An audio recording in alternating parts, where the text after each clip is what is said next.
We are now going to talk about duty of care. And this is a panel session led by Chris Phillips of IPSO. With increased security concerns by travellers and the rising duty of care obligations, how can hotels identify and mitigate risks to avoid damaging security failures and provide greater assurance to clients and guests? I can't think of a much more important topic than that. Please welcome them all, led by Chris Phillips. Thank you. Thank you very much. It's a great pleasure to be here today. I don't think we're going to cheer you up a great deal, but we are going to hopefully give you some information that's interesting. I would invite you all to look at the CVs that are in your booklets for our speakers today. From this side, we've got Bob Quick. Now, Bob used to be the head of counter-terrorism for the UK, effectively. He's got a massive amount of experience, and I'll be looking forward to hearing from that.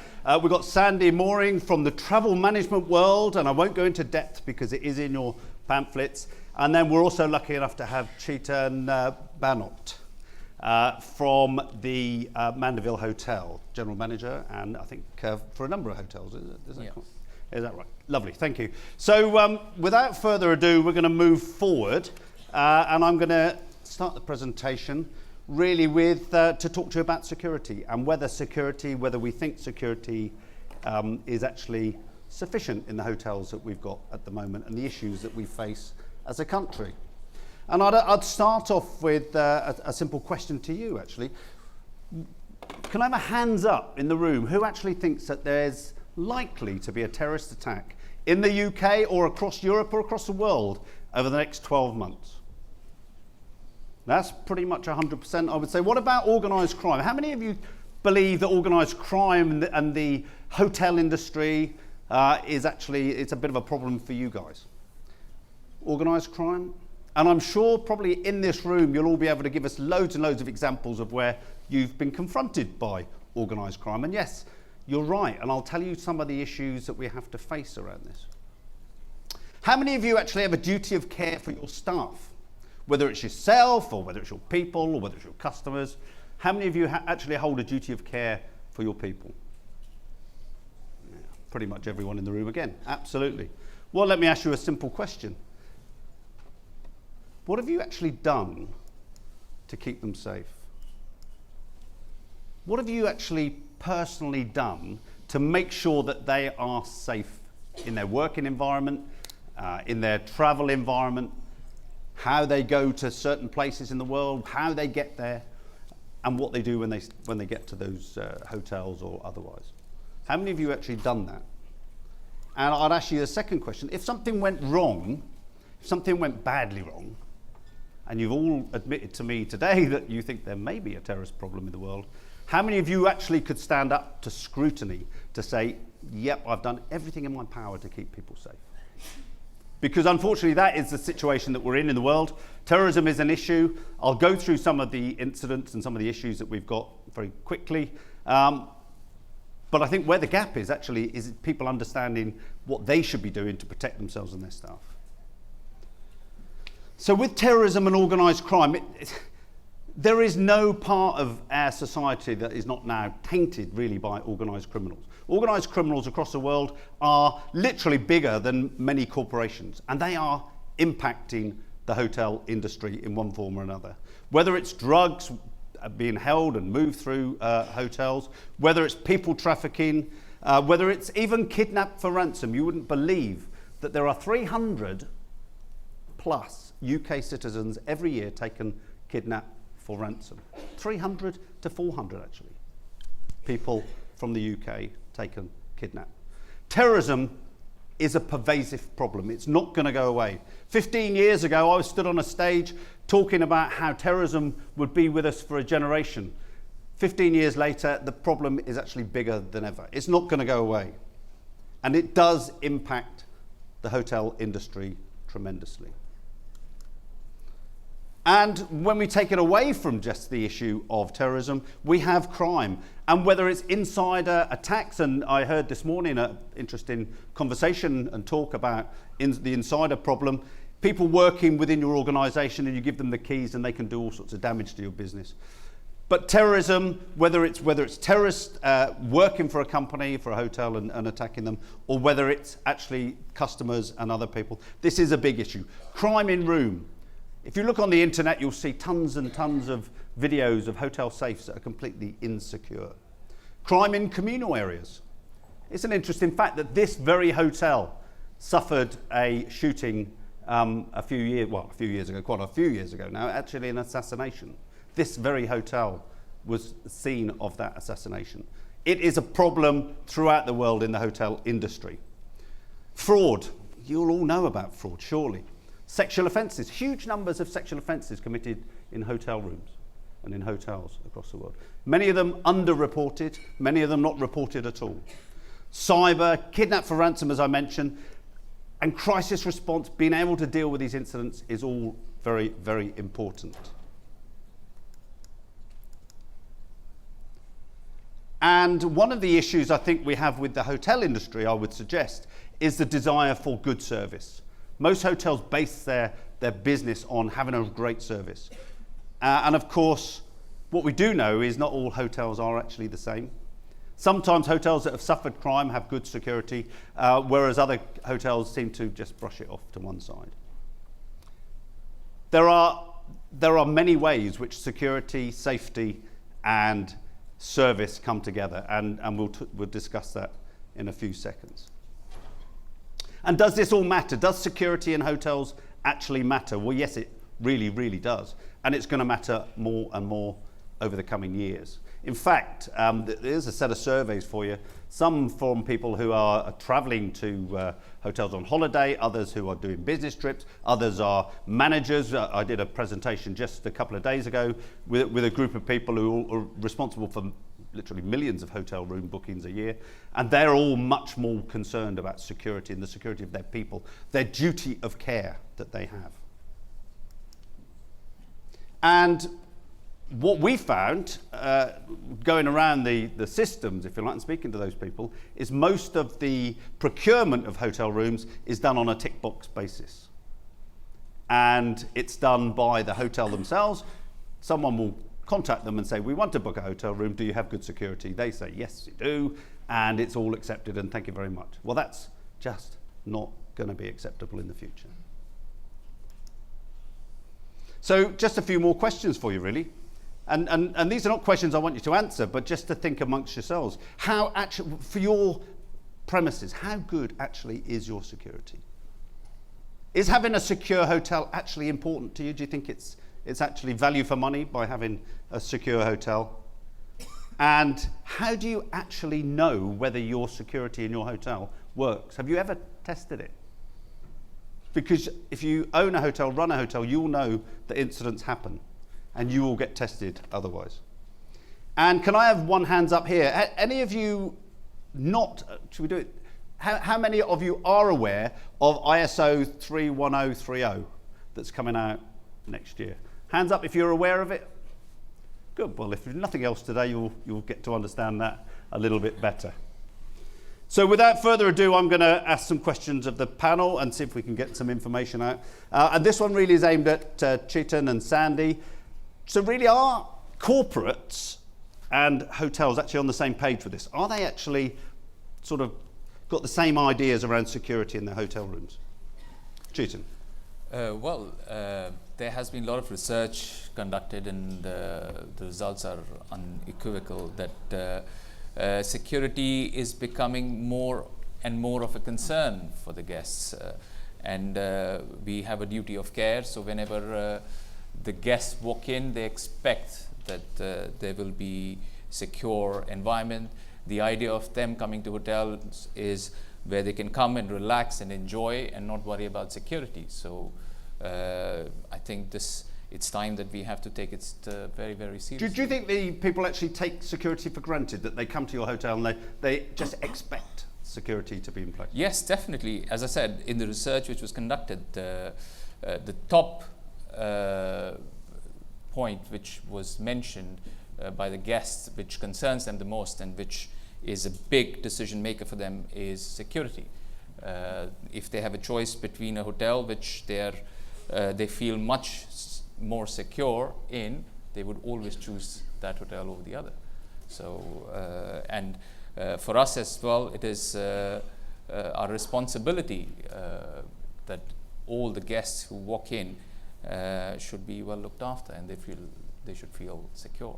Okay, what about corporates? Well, absolutely, because I'm here hopefully representing the corporate travel managers who are contracting with obviously hotels across the programs that they develop. And there is a large section of the current RFP situation where there are questions relating to security. And that is because time after time, as Chetan has said, duty of care is now at the top of their agenda regarding priorities for looking after their staff. You'll be pleased to know that cost savings is actually number 2. Duty of care is now number 1. And it is absolutely critical that they can trust the properties that they're working with to deliver the highest standard of security. So is there any opportunities for collaboration in amongst that? Absolutely, because you sometimes have to question how good is a tick box exercise. I think, Bob, you've called it as marking your own homework. It's, unless you go out and verify it, and not every corporate has the resources of an in-house security team to go out and check the locations. They might do so in the high-risk areas, but not necessarily in a city like London or Paris or wherever, whereas we all know anything can happen anywhere. Yeah, and we've seen Paris every weekend for the last 12 months has been hit by really serious rioting. Yeah. Really serious. And you wouldn't necessarily think of Paris as being an unsafe city And to look go at to. Hong Kong. And Hong Kong as well. Yeah.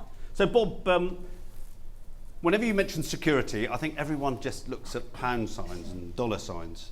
Is that sort of what we're talking about here? Is it a massive extra cost? I don't think security has to be a massive extra cost. I think it's something you need to be thoughtful about, but actually you can be very intelligent about the way security is designed into your service operations. In my former career, I had responsibility for the protection of the royal family globally, Prime Minister, Cabinet, visiting heads of state, and actually when you're in those circumstances, particularly where there's lots of ceremonial aspects, security has to be very discreet. It has to be almost invisible. And these skill sets are out there, and there are ways of designing security into your operation, so it's very unobtrusive and actually can often be disguised as very good service and part of very good service. So I think the industry is responding to, I think what it can see is increased anxiety on the part of travellers whose mindset has moved from, oh, it won't happen to me because of recent events in the world, a mindset of, actually it might happen to me. And they are, I think, looking with much greater scrutiny across the industry for reassurance. And certainly we're picking up the corporate world are certainly upping their game in terms of requiring more objective evidence that a hotel's standards are fit for purpose. And does this interfere with service? I think that's the key point, because you think you put locks on doors, you put CCTV in people's faces. Is it going to interfere with the services? I don't think it needs to, because let me give you a couple of examples. In some of the training we undertake with the industry, we stress the power of hello. I've worked with criminals all my career until I left the police, and even now I work the odd one or two by accident. But certainly, you think about a criminal going onto a property with hostile intent. When someone approaches them and says, "Good afternoon, sir," or "Madam," because there are female criminals as well, "Good afternoon, sir. How can I help you?" or "What brings you here today?" They don't like that engagement. They don't want someone in their face, eye contact, who's got a really good view of them, is listening to what they're saying, asking questions that are presented as very helpful, as an opportunity to help them. They don't want that. That is the worst nightmare of a terrorist doing hostile reconnaissance on your property, or a thief, or a predatory sex attacker. They'll go somewhere else. So that first sort of front end is really important, that kind of proactive staff posture. But actually it's good security, because actually in code you're saying, well, who are you and what are you doing here? but it's dressed beautifully. The other thing to think about is something we often say is knowing your normal, and your staff having the confidence to know when they can intervene and perhaps just report something, because they work there every day. And if they're part of a security regime where they're all kind of well trained, they know their role, they know what to look for, when they see something suspicious, they should have the confidence to do what your processes require of them. And I'll give you a very quick example of how important it is. In virtually every major terrorism investigation I was involved with in my career, they were littered with people that said, oh, if only I saw this and I thought that didn't look right, I wish I'd phoned the police. The London bombings, 2005, 52 people murdered. Now, up in the north of England, there was a dustman who was emptying bins outside a flat and saw large bottles of empty bottles of peroxide, which is often used in explosives. And he thought, that's really suspicious, and thought to himself, I should really report that to the police, but somehow convinced himself not to. And of course, we can only speculate about what might have happened had he reported it, but we could have found the bomb factory before that attack had been mounted and 52 people died. So it's really just kind of having a regime of trained people that have the confidence to say, that's outside what normally happens. I know this hotel, I know how it operates, and I'm going to do something about it. And it can be quite discreet but effective. And just, so one of the best job I've had since leaving the police is what we call pen testing, penetration testing, and it's about walking around. It's basically a mystery shopper for security. And I've done this in a couple of hotels, and if I tell you that I was able to not only walk into rooms, into every corridor, I was able to put listening devices under the boardroom, I was able to go to the ballroom a bit like this, which was set out for the evening, and put listening devices under the tables. I was able to do this without even being asked for any identification, who I was, could they help me, etc. So and this is we're talking 5-star hotels here. So the one thing I think that we really need to cover here today as well is this ISO 31030. Bob, do you want to talk about it a little bit? Because does it have impact on the people in this room? Well, I think it will have an impact on corporates and hoteliers because it's derived from the risk management standard of ISO 31000, and 31030 is a travel risk management standard. So it's really aimed at the corporate world. It brings together best practice drawn from around the world because ISO is a global organisation. It's been several years in the making. It is due for release around next summer. It isn't completely finalised, but its shape is now very clear.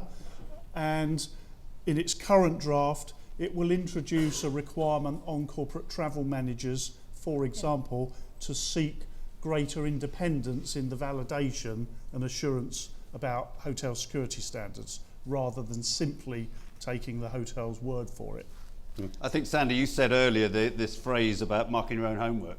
I don't know if you want to... Well, no, definitely, because for the corporate travel managers, the biggest fear factor that's been sitting over them was since 2007, when the Corporate Manslaughter Act came into being, and there was a responsibility to look after their travellers, which obviously reflects back up to senior management and can end up with imprisonment. But the trouble is, the wording of that act was very flowery. It was like reasonable efforts. Now, I don't know about you, but I don't know what a reasonable effort is. And it might depend, I guess, on the judge you had on the day as to what their interpretation was. So there's always this fear that they're not doing enough. So for the ISO to come into being is actually putting a stake in the ground, which they'll now know what is a minimum accepted level of responsibility, which they can only achieve working in collaboration with their hoteliers and their preferred partners. So what we're going to see is a set of standards for the whole travel period. So from the person leaving the house Yep. to the person coming back to the house at the end of the Absolutely. work trip. And if you think about it, the air world is highly regulated with IATA. Ground transportation is also regulated by local governments and public bodies. Look what's happening to Uber with their current licensing at the moment.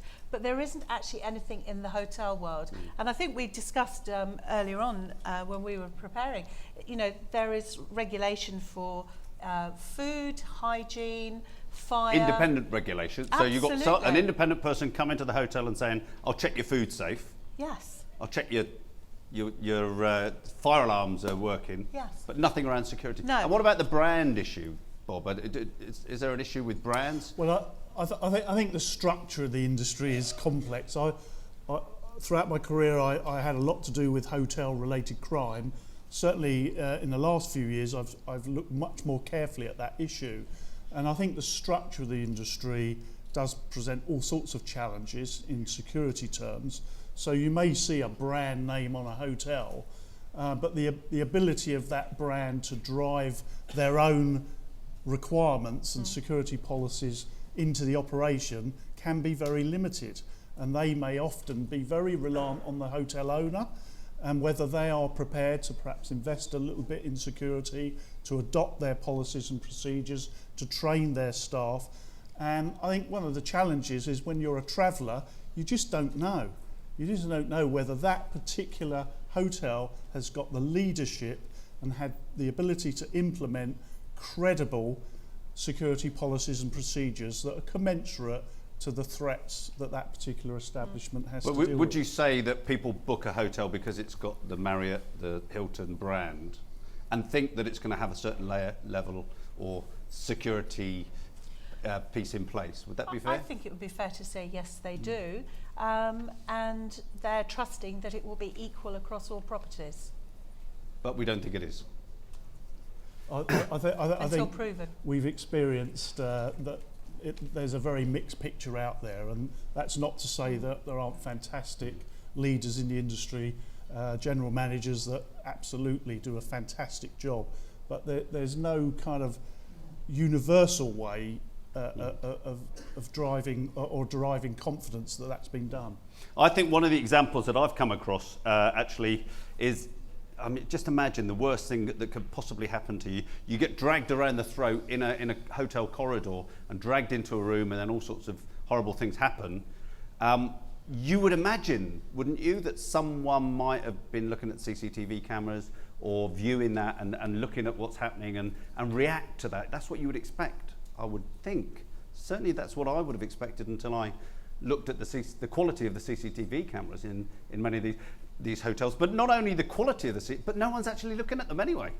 So the only use CCTV cameras are for in hotels are actually for the response. You know, we probably as a good witness to what happened. But that's no good when the incident is taking place. But the one thing about security, we talked about this cost thing again, Chitan. This looks like, is it going to be a return on investment for you to increase or improve your security?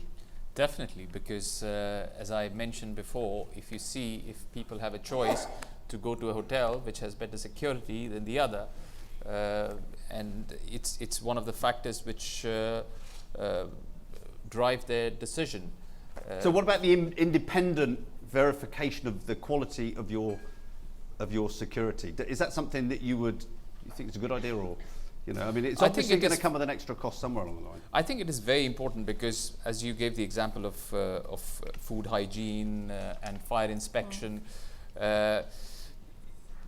because security in most of the hotels is not a main focus at the moment, it can kind of go down your priority list very quickly, and it becomes number 100 in like 3 months' time.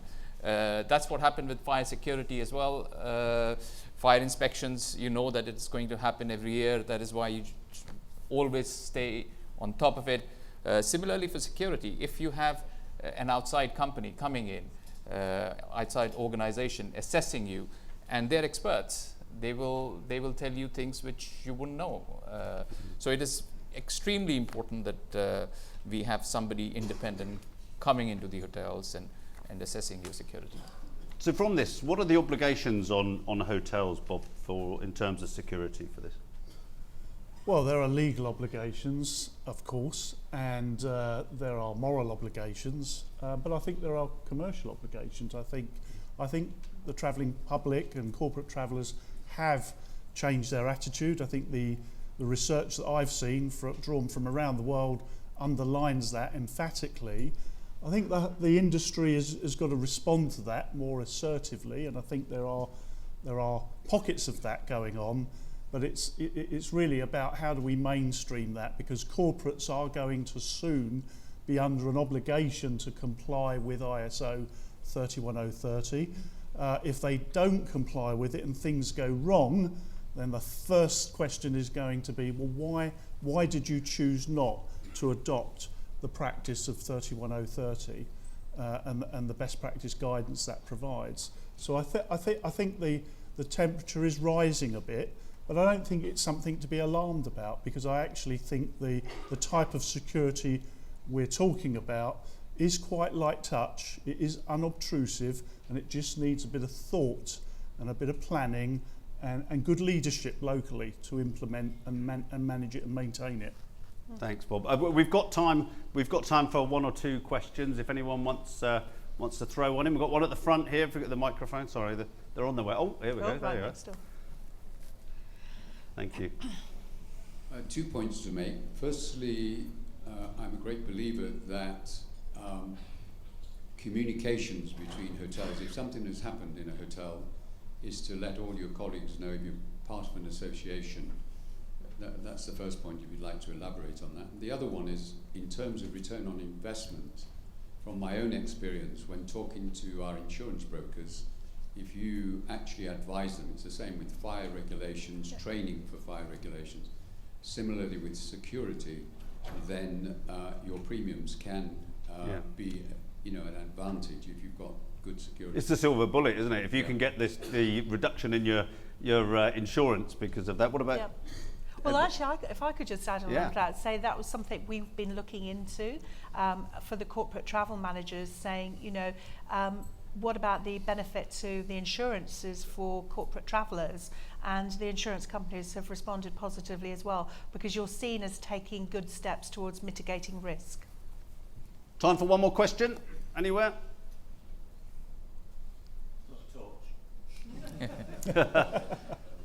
Frighten them to death.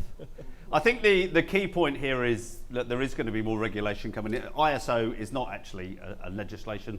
But let's be quite honest, if something really bad happens in your hotel and your security is shocking and you've done nothing about it, we come back to my first piece about the whole duty of care piece. You've got a duty of care, and I think, Chetan, you said it, is security is the thing that often drops down the list. It's the thing that gets thrown away because of this service piece. But as Bob said, service security is all one package, really, and I think we can all do better. And I think you're going to be hearing a lot more about this over the next year or so. And this independent evaluation, accreditation of your own security is certainly the way that it's going to have to go right across the world. But anyway, thanks very much for listening, everyone. Thank you. Thank you. Well done. Thank you.